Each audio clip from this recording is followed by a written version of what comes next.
Muy buenas noches, bienvenidos a Odisea. Estamos viendo en las últimas semanas un cambio de estilo en el gobierno. Es un gobierno que, si uno mira distintos aspectos de su actuación, se empieza a advertir que se está poniendo más agresivo, o por lo menos que el conflicto ocupa un lugar más importante en su estrategia. Este tema, el tema del conflicto y en la Argentina, nos puede abrir ventanas hacia distintos lugares de la política, y no solamente de la dirigencia política, sino de lo que está pasando en la sociedad y de lo que está pasando en nuestras cabezas. Fíjense, el presidente habla el lunes pasado, no es casual, no es intrascendente, 2 días después de las manifestaciones que hubo en muchas plazas del país, de, digamos así, adhesión al gobierno, y por primera vez califica a quienes no se oponen, sino a quienes obstruyen en distintos sectores de la sociedad su política como mafias. Es un cambio de tono, es un cambio de calificación. Marcos Peña, que es Gandhi, o venía siendo Gandhi, era el que más cultivaba dentro del gobierno, no por propensiones psicológicas, sino por la idea de que el país estaba fatigado con 12 años de conflicto, era el que más predicaba dentro del gobierno la necesidad de un discurso conciliador, va al Congreso muy motivado por Macri, tal vez no lo hubiera hecho si no hubiera habido una gran motivación del jefe, a decir háganse cargos. Y era otro Marcos Peña, más enérgico, más conflictivo. Las mismas plazas del sábado anterior a ese discurso de Macri, esas plazas todavía deben ser interpretadas. ¿La gente fue a adherir al gobierno o fue a protestar contra lo otro que reaparecía? El kirchnerismo con distintos rostros. El rostro de la marcha del 24 de marzo, que califica al gobierno como una dictadura y reivindica la lucha armada, el rostro de las manifestaciones docentes, el rostro de la marcha de la CTA. ¿Es pro Macri o sigue siendo un conjunto anti-Kirchner el que sostiene al gobierno? ¿El gobierno por qué no convoca? ¿No convoca porque teme el fracaso o porque sabe que si convoca tal vez resta? Es decir, que el universo que lo sostiene sigue siendo el mismo del balotaje.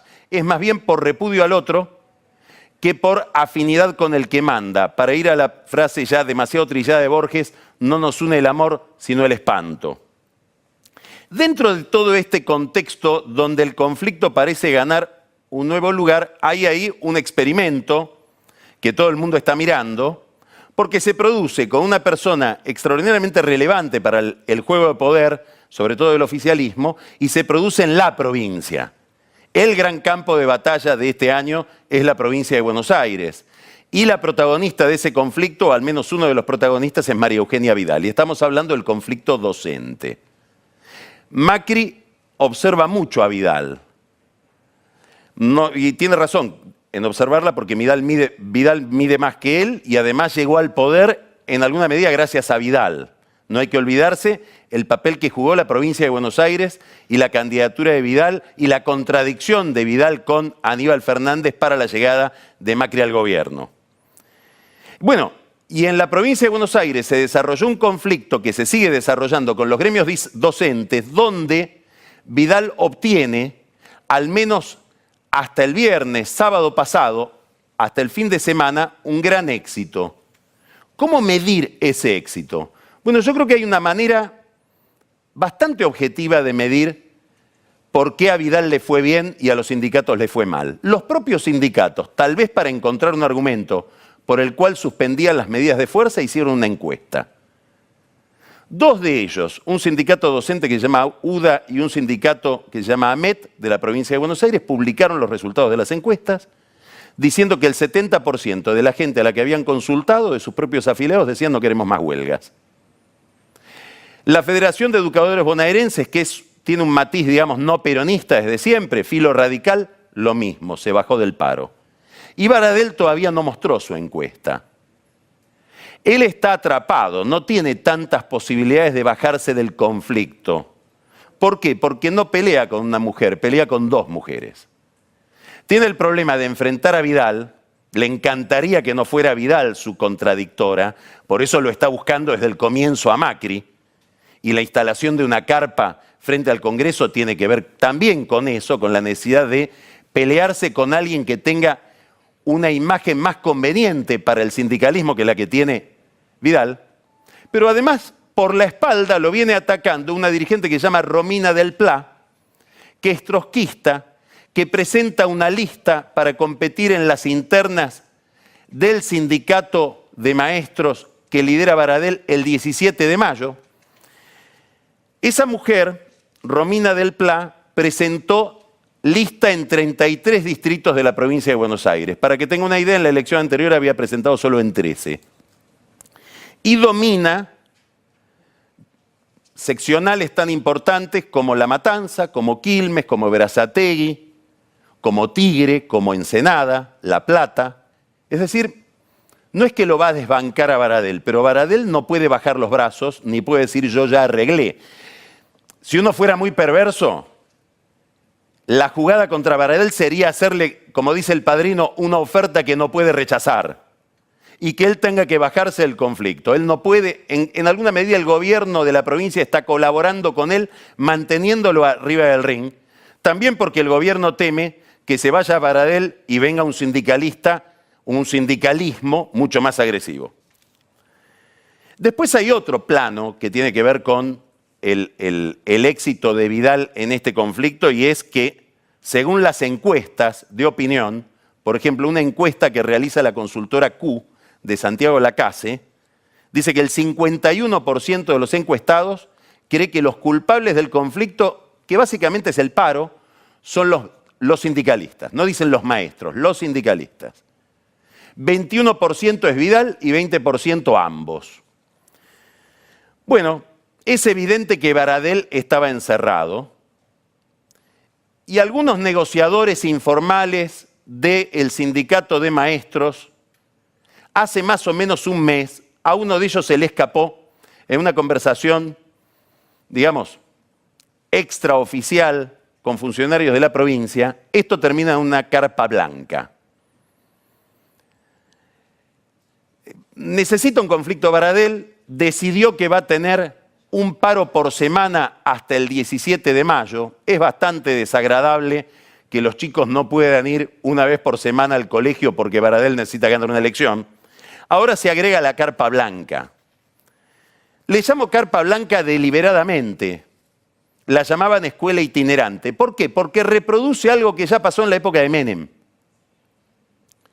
Y esto Macri lo sabe. ¿Qué pasó en la época de Menem?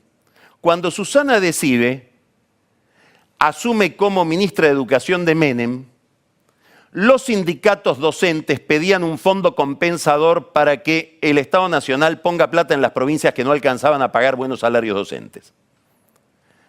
En el gobierno había posiciones divergentes, arman la carpa blanca. Decibe, la ministra paga, decide armar, en contra de la opinión de otros miembros del gobierno de Menem, ese fondo compensador. Igual la carpa siguió, pasó el menemismo, llegó a De la Rúa. Es decir, lo que teme el gobierno Macri es que le pase lo que le pasó al gobierno Menem, que se le instale en la plaza de los dos congresos un escenario político donde, como en aquel momento, termine cantando Serrat. Ahora Serrat está grande, habrá que ver quién viene a cantar. Pero es evidente que cuando uno habla con los viejos menemistas, dice, y nosotros no sabemos cuántos votos perdimos por esa carpa, que no la pudimos levantar aún dando lo que pedían, en las elecciones del 97 y en las elecciones del 99. Claro, hay en el sindicalismo docente actual una especie de reflejo condicionado a repetir experiencias anteriores, porque la marcha federal de los maestros también se parece a la marcha blanca, y ahora ya me meto en el túnel del tiempo, perdón la gente que está mirando y es demasiado joven, las marchas blancas que le hacían a Alfonsín. Ahora, hay un tema que merecería una nota al pie de página. En aquel momento dirigía la CETERA un sindicalista mendocino que se llamaba Marcos Garcetti. Había sido director de escuela. A Garcetti lo sucede Mari Sánchez, otra sindicalista que tuvo algún protagonismo en el gobierno de la Alianza. Había trabajado 20 años como maestra. A Mari Sánchez la sucede Marta Maffei, había sido directora de escuela. ¿Quién vio al frente de un aula a Hugo Yasky? El dirigente de la CTA, que fue antes de eso, dirigente de CETERA y dirigente de SUTEBA, el padrino de Baradel. ¿Alguien vio frente de un aula a Baradel? ¿Qué hacía Baradel en una escuela? ¿Era preceptor, era maestro o era, como dicen, pañolero? El que junta las herramientas en las escuelas técnicas. ¿Entró en una escuela para ser maestro o entró en una escuela para ser sindicalista? Tal vez si es esto segundo, se entiende que necesite un paro por semana para retener el gremio con independencia de la calidad de la educación o de las prestaciones que le dan a los chicos.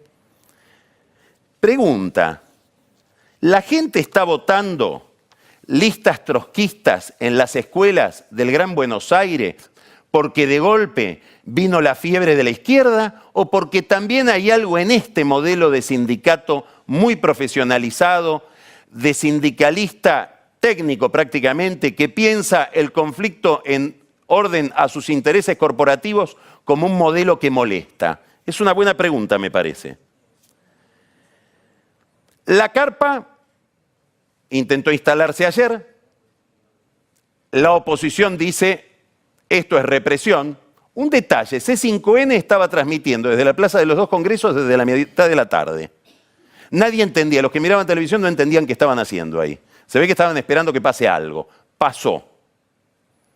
Represión. ¿Es represión liberar el espacio público porque alguien lo ocupa irregularmente? Bueno, el SUTEBA dice teníamos un permiso. Uno mira el permiso y es la presentación del permiso en mesa de entrada. Si uno mira todo el discurso anterior de este gremio, del kirchnerismo, de las fuerzas de izquierda, es un discurso que está esperando la represión, porque a Macri le han dicho ya, en Holanda vos sos la dictadura. ¿Qué quiero decir con esto? Que hubiera o no represión, probablemente hay ya un discurso preformateado que dice este modelo no cierra si no es con castigo a los que menos tienen, con independencia de los datos. ¿Nos hemos desligado de los datos? Es una pregunta que no es tan nueva, porque si vivimos prácticamente 12 años sin INDEC, quiere decir que los datos importaban poco. Quiero destacar solo un caso. Aparece un caso que sucede en un lugar que no estamos mirando, Comodoro Rivadavia. Un sindicalista camionero realiza un piquete delante de un supermercado, La Anónima, hiperconocido en toda la Patagonia.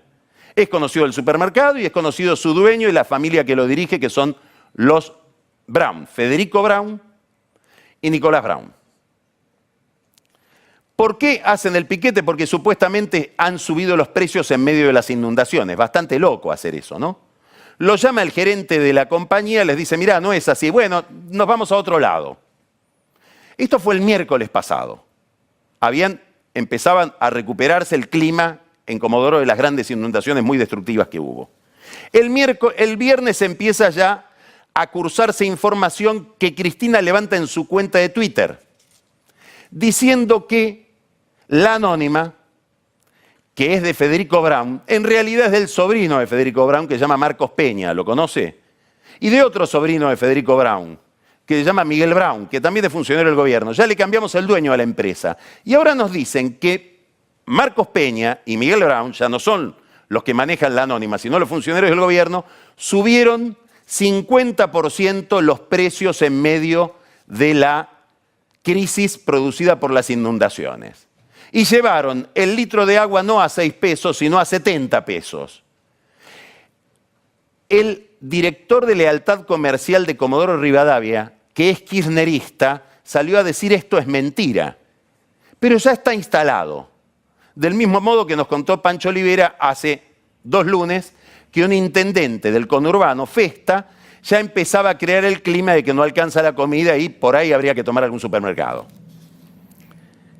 Esto que está sucediendo con los datos no es trivial. Tiene que ver con tiene que ver, por supuesto, con mala fe, pero hace juego con una polarización que está dentro de la cabeza de la gente.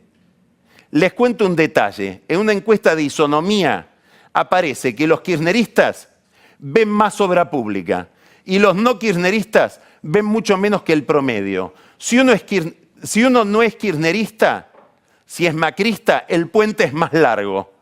Y si uno es kirchnerista, el puente es más corto o no lo ve. Quiere decir que estamos en una especie de oposición automática donde ya es muy difícil la discusión porque es muy difícil llevar los argumentos al terreno de los datos.